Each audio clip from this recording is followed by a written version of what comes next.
My name is Vivian Porch, and I'm here to present my CSA presentation. It's titled, Elevators Are Not Enough, a Proposal to Renovate Campus. Hello, my name is Vivian Porch. I'm a senior and theater major here at Meredith College, and I wish to present a proposal to renovate Meredith's campus for better accessibility. So as a quote from a beautiful article that was written my freshman year from a friend of mine, Savvy Swickard, I wanted to share to prove the point that not only is this the first time this is being addressed, but I hope this is the start of for future generations for better accessibility. It states, Meredith is effectively ADA compliant. The issue comes in where ADA ends, where the ability to access resources does not translate to easy access, nor does it extend to resources which are not deemed necessary. The article is titled Getting Stronger Accessibility in Wonderland. Savvy has won an award for it, and I do believe it's absolutely deserved. The article is very well written. So what will be discussed today is renovated campuses, examples on Meredith's campus that needs upgrading, and representation from students at Meredith. So a magazine is the first resource, and I know magazines can be debated, but as a scholarly magazine from New Mobility that focuses on power chair users in higher education. And this article that I found in fall of 2020 lists 20 top wheelchair-friendly campuses, as well as sharing voices from all over the nation. A quote from the beginning of the article states, "It's not just about buildings and accommodations," says Thomas Webb, Disability Services Director at Wright State University, one of the top schools in the guide. "We want to build a culture, and the Americans with Disabilities Act is just a building block, a kind of foundation." And I believe that's a beautiful sentiment, and I believe it's necessary to look at in the kind of light to know that while we meet the requirements of ADA, we can build upon that and make it better. The ADA requires the bare minimum, but we can make it better for students and staff, faculty, and visitors who want to come and see how brilliant our campus is. As well, there was a listing of colleges and universities with 100% wheelchair accessibility, and these universities and colleges are massive schools, some of which receive less funding than we do, and yet they have 100% accessibility with about 5 to 7 students that use power chairs, as well as some may even have 100 or 30. It's variance, but they make sure that their entire campus is accessible for everyone, no matter if you use a power chair or not. And I believe that's a necessary note to have, because we don't need to have so many wheelchair users to make change. We can make the change for future students so they feel more comfortable to be a part of campus. But a college to look up to is the University of Illinois. Not only is it a sports powerhouse, but it's very inclusive and diverse with its students. As such, when I was looking into the magazine and looking up more of the university, there was beautiful pictures of an entire team of basketball players that were power chair users. And they looked like some of the best players that I've ever seen. And it didn't seem odd or out of place or a photograph made for pity or sympathy. It was just these students, these athletes doing what they do best. And honestly, I would love to see them in a game one day. But the statistics that came up with the university, as well as voices from a student that's mentioned here, is something that I believe we can aspire to be. University of Illinois is ranked 14th nationally for the best public schools. They have thousands of students more than we do. It's a massive campus, and the classes aren't surprisingly much bigger than ours, but I know some gen eds can rank very huge. But regardless, these classrooms and these schools are available to every student, no matter if they need assistance or not. And Stephen Patton, in this article, had started a petition and gathered over 5,000 signatures during fall of 2020 during the pandemic to reallocate resources and using other buildings to make sure that every student has availability and accessibility on campus. And it was a brilliantly done petition, though unfortunately it had to be made because with the pandemic, everything was going crazy and out of whack, and Stephen brought forward this petition to make it known that students everywhere need help, not just students who do not need assistance. Now going forward onto our campus. And Meredith College is a beautiful campus. Like right now the sun is shining, the trees are green, and it's beautiful with the gazebo and our ponds that are here. Going on a walk shows that our campus is truly gorgeous, but unfortunately we have a lot of problems that we may not consider problems except to those who have disability and mobility issues. As such, we have often steep ramps, loose bricks, there are a lack of rails to offer assistance around campus, there are random steps in certain buildings, heavy doors with no handicap buttons, and tiny elevators that are often broken. As such, the amphitheater, and out of the many locations, I'll be focusing on ones that I believe we should choose and focus on first. Now, the amphitheater is our biggest focus on campus, one of them. It's where often corn is held, there's a play, there's concerts, a lot of focus happens in the amphitheater, and it's a beautiful location.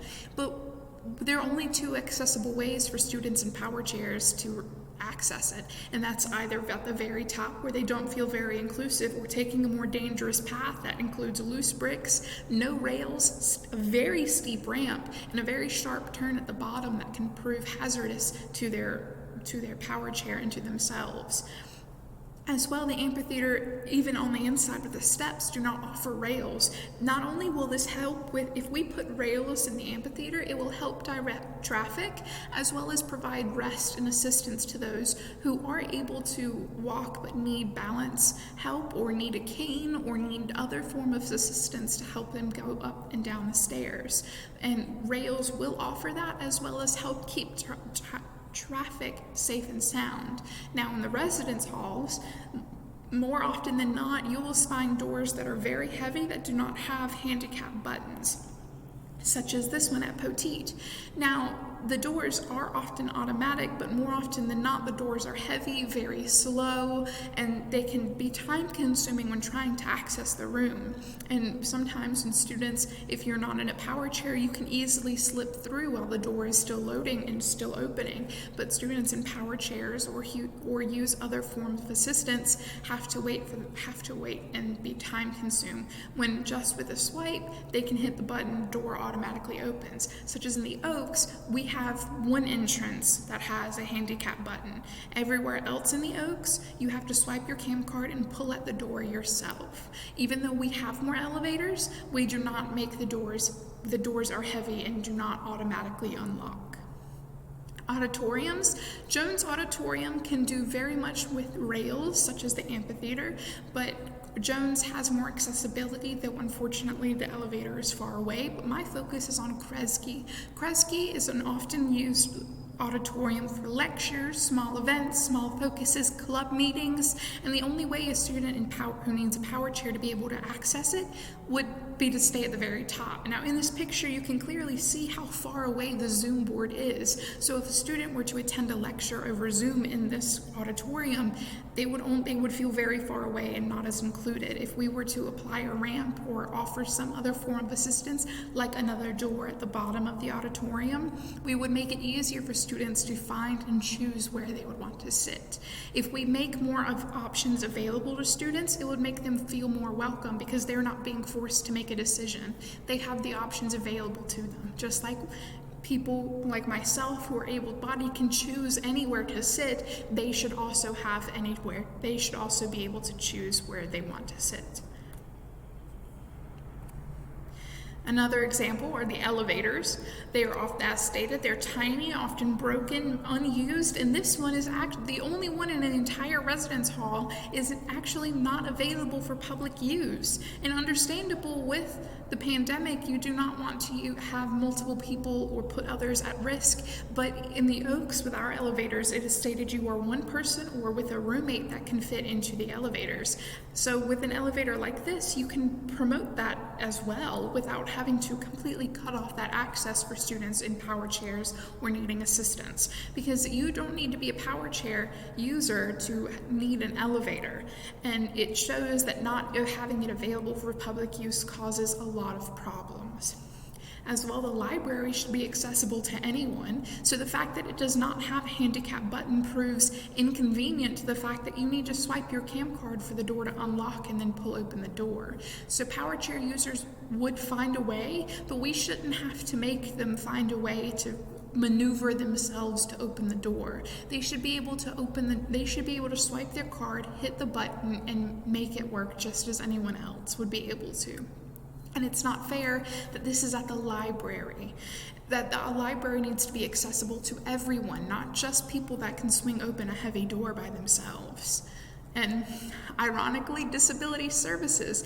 Disability Services is located on the second floor of Carroll Hall, which there's only one entrance accessible by a ramp, which is on the complete other side by Martin Hall, which is hard to maintain because the student, if they're coming from BDH or if they're coming from string, if they're coming from van, would have to manage to walk the entire path all the way around and then go all the way to the other side of the building to reach their elevator that may or may not even be working. Now, healthcare center is the priority, but we can maintain splitting the downstairs hall or adding the focus for students that need disability help that cannot use that when the elevator is broken or that won't be able to use the stairs. As well, halls, simple buildings like Martin, Joyner, Ledford, SMB in this example. SMB on the very front of the building has handicap buttons, but on the back through the courtyard, it does not. Students coming from Ledford to their math class or the Oaks to their science class would have to walk out the entire way of the building to come through to walk to the other side where the elevator is located to access their classroom that is right by the stairs. If we were able to make it easier upon them, we could add those handicap buttons for them to reach the elevators much faster than having to travel throughout the entire building. And regular travel on campus, like stated with the amphitheater and the auditorium, rails and benches would make it far easier for students to access campus. And it would be far more easier for them to be able to take a rest or take a break or take a breather. And it's not just students or faculty or staff, even just visitors. Say a father of a student or a mother of a student wants to come by and they can't cross the entire pathway because they're very tired or they need to take a break, and the only way for them to take a break is if they were to stay at their car or to walk 100 feet back or another yard or two back to another building that offers a seat where they can rest. And while our campus is very beautiful, it would be even better to offer areas of rest and assistance to those traveling to campus. As well, this fountain is in the courtyard of BDH, and it is a very beautiful fountain, but either it's flooded as shown, or it's often frozen, or when it's not working, it proves a risk because the bricks are all soaking wet and the bricks are loose. And more often than not, students would have to walk the entire path of all 4 of those dorms to reach where they need to go because maneuvering around the fountain does not often seem worth it because they are risking themselves tripping over a brick, slipping, or falling or proving a hazardous example that is not necessary. If we would put forth that effort to make it better, they would feel more comfortable on campus. Now, ways that we can make it work is shown in the numbers such as the campaign of Beyond Strong in 2019.